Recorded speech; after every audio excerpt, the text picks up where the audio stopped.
আজকের এই ফুটবল টুর্নামেন্টের উপস্থিত সকল যে দুই দলের খেলার প্লেয়ার উপস্থিত রয়েছেন এবং সেই সাথে আজকের এই টুর্নামেন্টের সকল আয়োজকবৃন্দ সকলকে আন্তরিক শুভেচ্ছা এবং অভিনন্দন জানাচ্ছি। এবং আজকের এই টুর্নামেন্ট আয়োজনের মধ্য দিয়ে যে শক্তিশালী বার্তা আগামী প্রজন্মকে দেওয়ার জন্য আপনারা এই প্রচন্ড রৌদ্রদাহ তাপ আজকে এখানে খেলা অনুষ্ঠানের যে আয়োজন করেছেন তার জন্য শুভেচ্ছা জানাচ্ছি। এই মুহূর্তে আপনাদের সামনে আমাদের অত্যন্ত প্রিয়, আমাদের অত্যন্ত সম্মানীয় আমাদের বড় ভাই জনাব জুয়েল রানা, তাকে অনুরোধ করছি। হ্যালো, বিসমিল্লাহির রহমানির রহিম। ভান্ডারখোলা বিকে যুব সংঘ আয়োজিত 4 দলীয় ফুটবল টুর্নামেন্ট আয়োজন করা হয়েছে। এখনই শুরু হবে ভান্ডারখোলা শক্তিশালী ফুটবল একাদশ বনাম ফুটবল একাদশ, দুই দলের খেলা।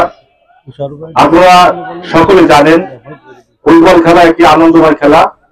ফুটবল খেলাটা সবাই পছন্দ করে, এর জন্য দর্শক মন্ডলী দূর দূরান্ত থেকে আসে।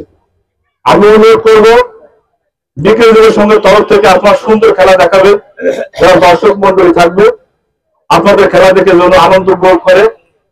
এই বলে আমি আমার কথা সংক্ষিপ্ত ভাবে এখানে শেষ করছি। সবাইকে অনেক অনেক ধন্যবাদ। আমি এই মুহূর্তে এমন একজন মানুষকে আহ্বান জানাবো কথা বলার জন্য, যাকে আপনারা সবাই চিনেন। এখন একে শুধু আপনারা চিনেন না, আমরা চিনতাম, আমাদের যারা বড় ছিল, বড় ভাই যারা ছিল তারা চিনত, তাদের যারা বড় ভাই তারা চিনত। অর্থাৎ একজন মানুষ প্রায় দুই যুগেরও বেশি সময় এই ফুটবলকে ভালোবেসে ফুটবলের সাথে প্রায় সমস্ত জেলা বেঁধে চষে বেড়ায়। আমার সম্মানীয় শ্রদ্ধেয় বড় ভাই জনাব তুষার খানকে আমি অনুরোধ করবো তার যে ফুটবলে অসামান্য যে অবদান এবং ফুটবলকে ভালোবেসে ফুটবলকে একটা সমৃদ্ধ জায়গায় নিয়ে যেতে, বিশেষ করে কল্যাণ ফুটবলকে, তার যে অসাধারণ অবদান, তার জন্য আমরা সবাই বিকে যুব সংঘের পক্ষ থেকেও তাকে আন্তরিক শুভেচ্ছা, আন্তরিক অভিনন্দন জানাচ্ছি। সেই সাথে আমি তাকে অনুরোধ জানাচ্ছি তার যে ফুটবলীয় জ্ঞান সেটা যেন আপনাদের মাঝে ছড়িয়ে দেয় এবং তাকে দুটা কথা বলার জন্য রিকোয়েস্ট করছি। আসসালামু আলাইকুম। আসলে ফুটবলকে ভালোবাসি বলে খুশি আছি। আর দীর্ঘ 1 থেকে 2 বছর সম্ভবত মাঠে খেলা অনেকটা মাঠের জন্য অফ ছিল। আমি মনে করতাম যে এই বঙ্গে ফুটবল খেলা নিভে গেছে। তো যাক, এই বিকে যুব সংঘের সকল ছেলেরা তাদের কাঁধে কাঁধ রেখে আমিও অনেক সময় ইনফ্লুয়েন্স করছি যে এইভাবে কাজ করতে হবে। তো আশা করি আবার সেই মাঠটা সুন্দর হয়েছে। আর আপনারা জানেন এটা ঐতিহ্যবাহী মাঠ, এখানে বড় বড় টুর্নামেন্ট মিলিয়ে থাকে। রাকিবের মতো প্লেয়ার এই মাঠ থেকেই খেলে গেছে যখন সে ন্যাশনাল যায় নাই। আর সেই রাকিব আজ বিশ্বব্যাপী পরিচিত, অর্থাৎ এরা বড় যে আয়োজন করতে পারে তার প্রমাণ এরা করেছে। যাই হোক, এই মাঠে খেলাধুলা ফিরে আসছে। আমি বলবো কি, যে 4টি টিম আয়োজন করছে এরা মোল্লাহাটের একটা ঐতিহ্যবাহী জায়গা। বিকে যুব সংঘ আমি সকলকে ধন্যবাদ জানাই যাতে এটা সুন্দর একটা আয়োজন করার জন্য। আর আমাকে কথা বলার সুযোগ দেওয়ার জন্য আমি অবশ্যই কৃতজ্ঞ।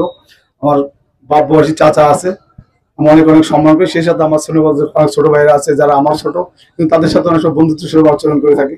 তো যাক, আমি আপনাদের একটা অনুরোধ করবো যে আপনারা তো দাঁড়াতে খেলতে আসছে নাকি, অন্তপক্ষে মাঠ যেভাবে পরিচালিত হয় আমাদের এই সুনামটা যাতে থাকে তা আপনারা একটু সুদৃষ্টি দেবেন। আর যারা আমাদের স্থানীয় যারা খেলবেন তাদের জন্য মনে থাকে যে আমরা তাদেরকে দাঁড় করে আনছি।